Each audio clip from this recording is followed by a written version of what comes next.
Of all the logistical problems bedeviling businesses through the ages, the woes of New York City banks in the first half of the 19th century surely rank among the most vexatious.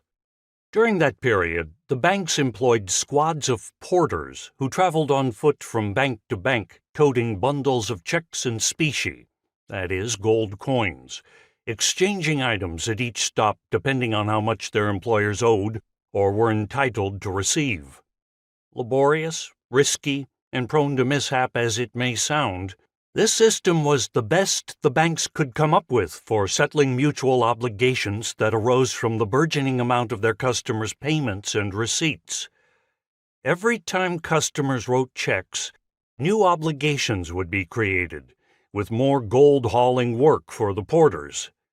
Suppose, for example, a gentleman buying a new horse-drawn carriage paid for it by writing a check for $200.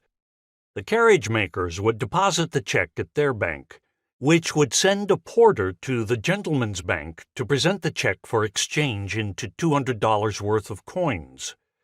Each bank would then record the appropriate sums on their books, a $200 debit on the gentleman's account and a $200 credit on the carriage maker's account.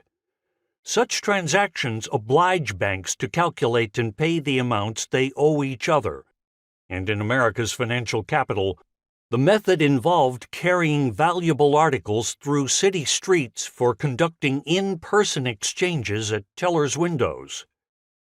Contemporaries had no difficulty recognizing how cockeyed this was. An account published in 1858 conveys the flavor. The 60 porters were out all at once, with an aggregate of 200 or 300 bank drafts in their pockets. They crossed and recrossed each other's footsteps constantly.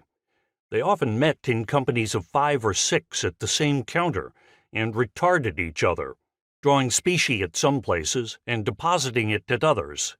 And the whole process was one of confusion, disputes, and unavoidable blunders, of which no description could give an exact impression.